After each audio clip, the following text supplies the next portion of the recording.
During my mother's graduation speech for my sister, she said, "You don't deserve support." So I exposed the trust fund.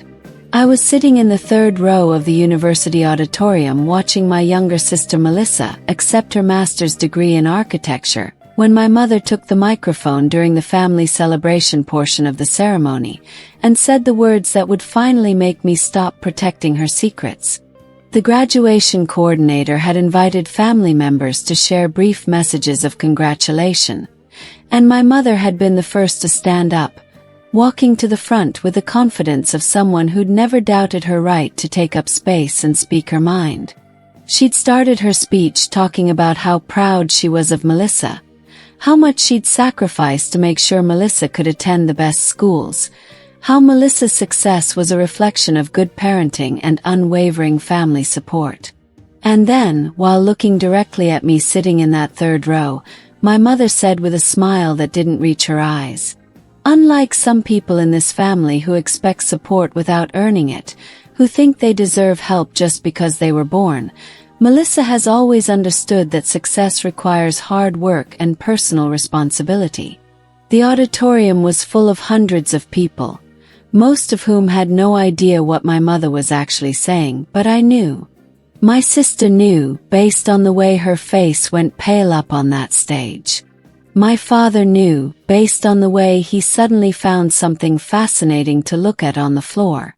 And my grandmother, my father's mother who was sitting next to me, knew, because her hand found mine and squeezed it so tightly I could feel her rings digging into my skin. My mother continued her speech, talking more about Melissa's accomplishments and dedication, but she'd already made her point. She'd used my sister's graduation, my sister's moment of achievement, to take a public shot at me for sins I'd apparently committed by having the audacity to ask for financial help when I was struggling.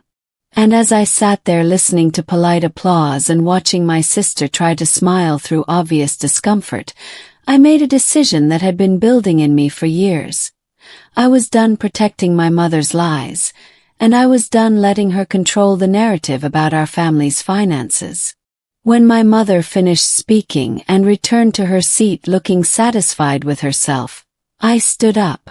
My grandmother tried to pull me back down, whispering, "Don't, not here, not now." But I gently extracted my hand from hers and walked to the front of the auditorium. The graduation coordinator looked confused but handed me the microphone, probably assuming I was another family member who wanted to share congratulations. I turned to face the crowd, found my sister's face in the sea of graduates, and saw her looking at me with an expression that was equal parts terror and hope. She knew what was coming. After 28 years of being our mother's golden child, Melissa had finally started to see the dysfunction in our family, started to question why our mother treated us so differently, started to feel uncomfortable with the favoritism that benefited her but hurt me. "Hi everyone, I'm Rachel, Melissa's older sister," I began, and my voice came out steadier than I expected. "I also want to congratulate Melissa on this incredible achievement. Getting a master's degree in architecture from this prestigious program is no small feat, and I'm genuinely proud of her hard work and dedication." I paused, looking directly at my mother, whose face had gone from satisfied to alarmed in the span of about 5 seconds. My mother just spoke about sacrifice and support, about how some people expect help without earning it. And I think it's important, in the spirit of honesty and family celebration, to clarify exactly what kind of support we're talking about and who's been receiving it. I could feel the atmosphere in the auditorium shifting, people sensing that something was happening that went beyond normal graduation speeches. When Melissa was born, our grandmother, our father's mother, who's sitting right there, set up trust funds for both of us. Equal trust funds, $250,000 each, meant to be used for education and getting started in life. Our grandmother did this because she believed in investing in her grandchildren's futures, because she wanted to make sure we both had opportunities regardless of what happened in our family. I saw my grandmother's face, saw her nod slowly, saw her straighten her spine like she was preparing for battle. She'd kept this secret for my mother's sake for nearly 3 decades, but I could tell from her expression that she was done protecting lies too. I never saw a penny of my trust fund, I continued, and my mother half stood from her seat like she was going to rush the stage, but my father put his hand on her arm and pulled her back down. When I was 18 and ready to start college, my mother told me the trust fund didn't exist. She said my grandmother had never set up anything for me, that Melissa's trust was because she was the special grandchild, the one my grandmother actually loved. I believed this for years. I believed I wasn't worthy of the same investment, wasn't loved equally, wasn't deserving of support. So I took out student loans, $75,000 in loans to pay for state school while living at home and working 2 jobs. I graduated with massive debt while Melissa got a full ride from her trust fund, went to a private college, studied abroad, never worked during school, and finished debt-free. The auditorium was completely silent now except for some uncomfortable murmuring. I could see several of Melissa's professors looking disturbed, and many of her classmates were staring at our mother with expressions ranging from shock to disgust. When I got married 5 years ago and my husband and I were trying to buy our first house, I asked my parents if they could help with a down payment. Just a loan, something we'd pay back. My mother said they couldn't afford it, that they'd already given everything they had to support Melissa's education, and that I needed to learn to manage my own finances instead of expecting handouts. Meanwhile, Melissa used money from her trust fund to buy a condo in Manhattan when she was 23. When I was diagnosed with cancer 2 years ago and the medical bills started piling up even with insurance, I asked if they could help with any amount, and my mother said I should have been more responsible about saving money and that she wasn't going to enable my poor planning. I saw several people in the audience openly crying now, and Melissa had her hand over her mouth looking absolutely stricken. 3 weeks ago, I was at my grandmother's house helping her organize financial documents, and I found the trust fund paperwork. Both trusts. Both showing $250,000 deposited in 1996. One for Rachel Anderson, that's me, and one for Melissa Anderson.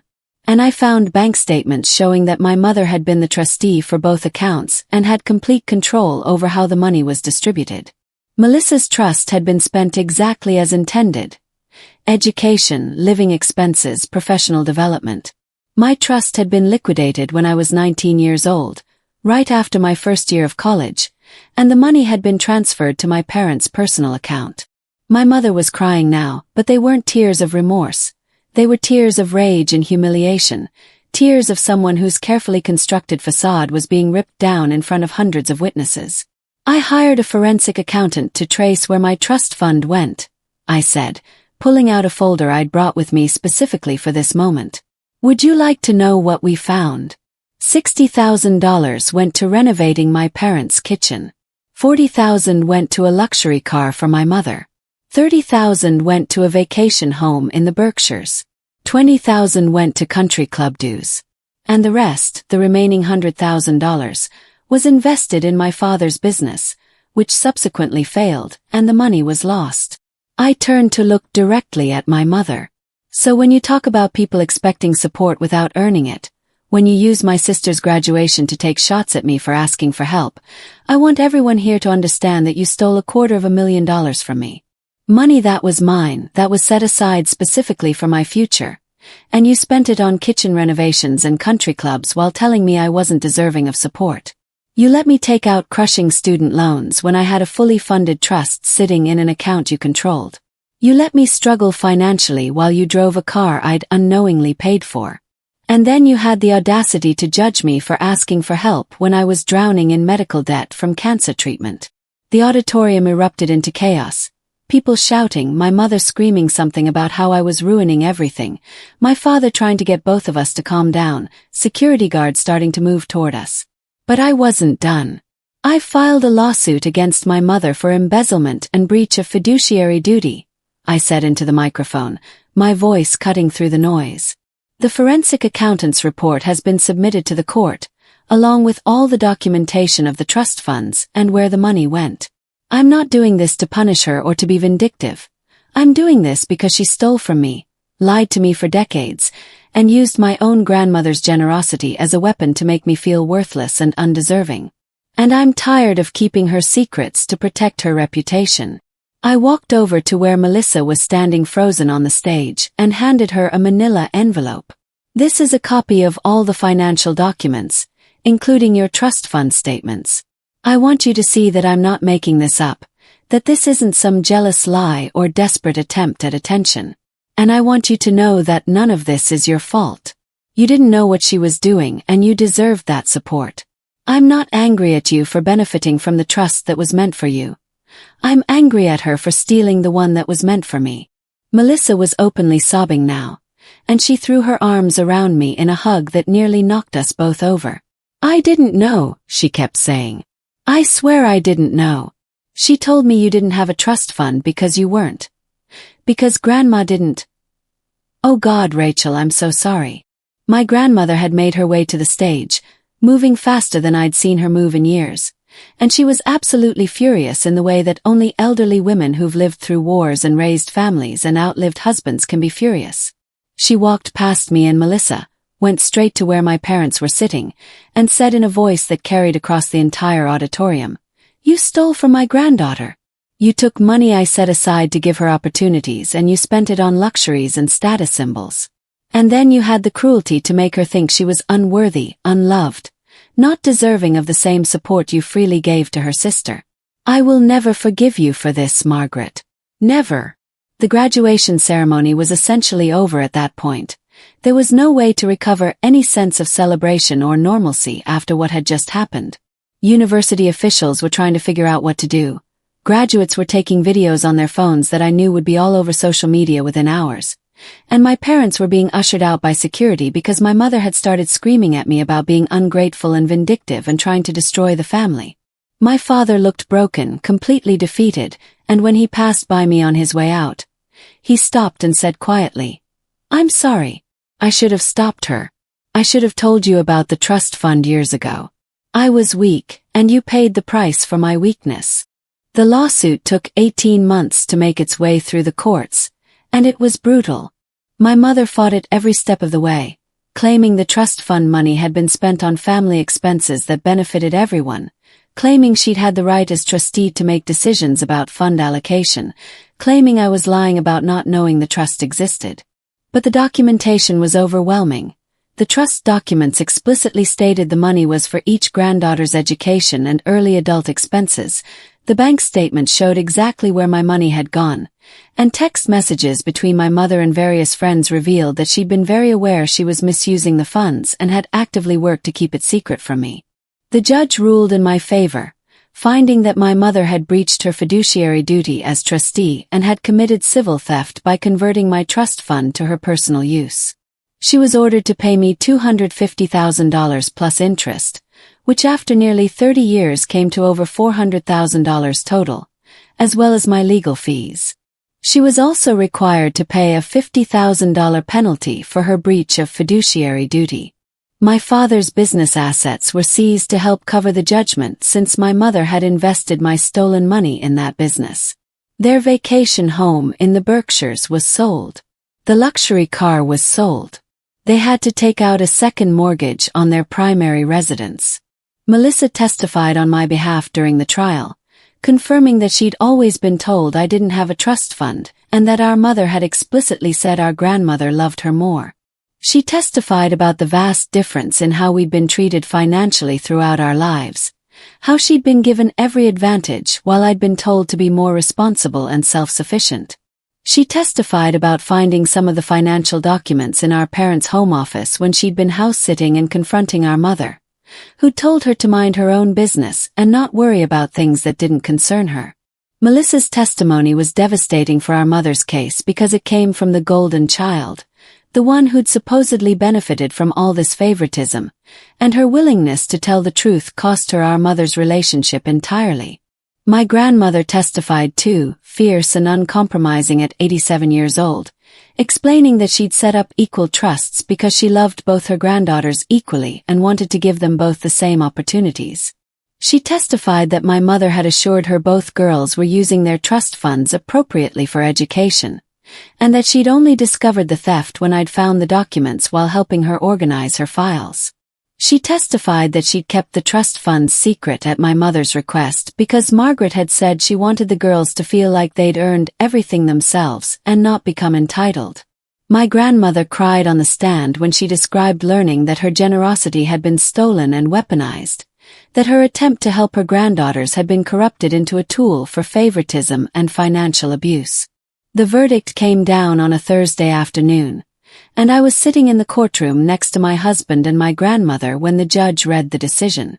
My mother's face went completely white, and she actually swayed in her seat like she might faint. My father kept his eyes on the floor, refusing to look at anyone, and I felt relief. Not triumph, not vindication exactly, but relief that the truth was finally out, finally acknowledged by a legal authority, finally validated after years of being told I was too sensitive or too demanding or too jealous of my sister. The money from the judgment allowed me to pay off my remaining student loans, pay off the medical debt for my cancer treatment, and put a down payment on a house. My husband and I had been living in a cramped apartment and saving desperately, and suddenly we could afford a real home with room for the children we wanted to have. I also set aside a significant portion in an investment account for future security. I'd learned from watching my trust fund disappear that financial independence was everything, that you couldn't rely on anyone else to protect your interests. My relationship with my mother is non-existent now. She's never apologized, never acknowledged that what she did was wrong beyond the legal admission forced by the court judgment. She tells people I'm vindictive and greedy, that I destroyed the family over money, that I'm heartless for bankrupting my own parents. Some extended family members believe her version of events and have cut me off, unwilling to accept that someone they've known for decades could have done something so calculatingly cruel. But most people, especially once they saw the court documents and the evidence, understood that this wasn't about greed or vindictiveness. This was about theft, about favoritism so extreme it bordered on abuse, about a mother who stole from one daughter to spoil the other and then blamed the victim for being upset about it. Melissa and I are closer now than we've ever been, bonded by shared trauma and shared understanding of what our mother really is.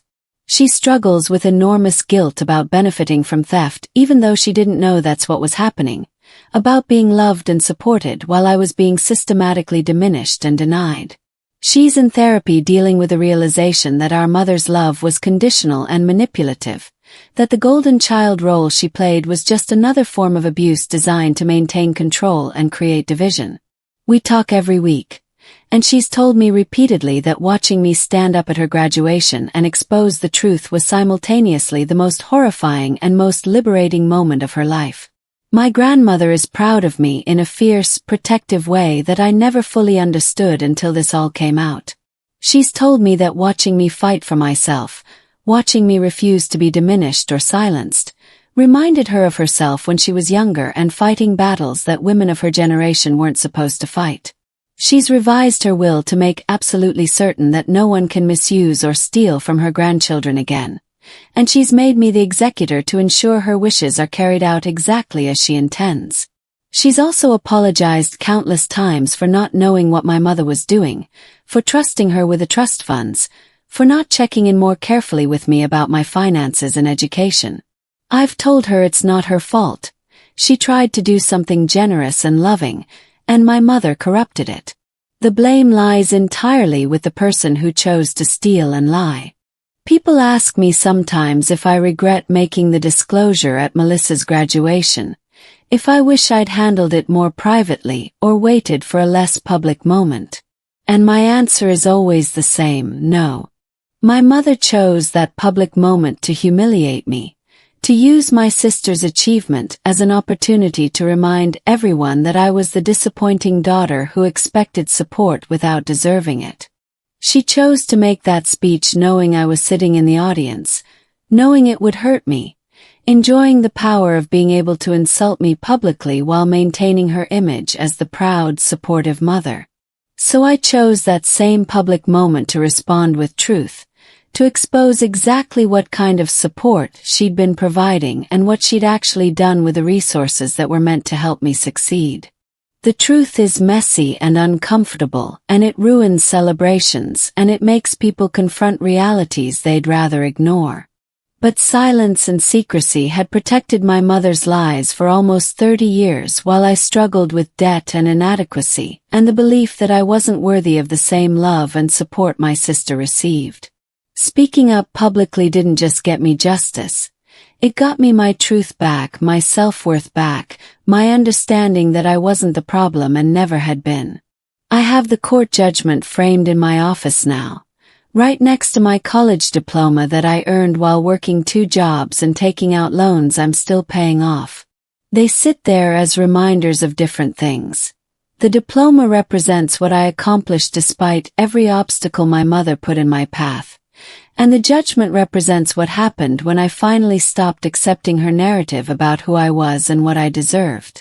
Together, they tell the story of someone who was systematically undermined and financially abused by her own mother, but who fought back and won. The money is important. It's changed my life in concrete, meaningful ways and given me security I never thought I'd have. But honestly, the validation matters more. The official legal finding that yes, this happened, yes, it was wrong, yes, you deserved better, that's worth more than any dollar amount. Because for almost 30 years, I'd been living in a reality where I questioned my own perceptions, where I wondered if I was too sensitive or too demanding, where I internalized my mother's message that I wasn't worthy of support or investment. The lawsuit didn't just give me back my trust fund. It gave me back my sense of reality. My trust in my own judgment, my understanding that I wasn't crazy or ungrateful or wrong to be hurt by what she'd done. My mother will probably never understand why I did what I did. She'll probably spend the rest of her life believing she's the victim here, that she made reasonable decisions with money she had the right to control, that I'm the villain who destroyed the family over financial issues that should have been handled privately. And I've accepted that. I've accepted that she's incapable of the kind of self-reflection and accountability that would allow her to see her actions clearly. I've accepted that there will never be an apology or reconciliation or moment of genuine understanding between us. But I don't need those things from her anymore. I have the truth, documented and legally validated. I have my relationship with Melissa, stronger now for being built on honesty instead of our mother's manipulations. I have my grandmother's love and respect and pride. I have a husband who supported me through the entire brutal process of the lawsuit and never once suggested I should just let it go or keep the peace. And I have my own self-respect, earned by refusing to be silenced, by speaking up even when it was uncomfortable and messy, by demanding the justice I deserved even when people told me family matters should stay private. Sometimes the truth needs to be spoken publicly. Sometimes silence and privacy are just code words for protecting abusers and enabling their behavior to continue. And sometimes the most loving thing you can do, for yourself, for your sister, for your grandmother whose generosity was corrupted, for any other family members who might be next, is to expose the lies and let the consequences fall where they will. I don't regret standing up at that graduation. I don't regret filing that lawsuit. I don't regret ending my relationship with my mother or accepting that some family members will always believe her version of events. Because I'm finally free of her control, her manipulation, her efforts to make me believe I was less deserving than my sister. And that freedom is worth everything I lost in the process of claiming it.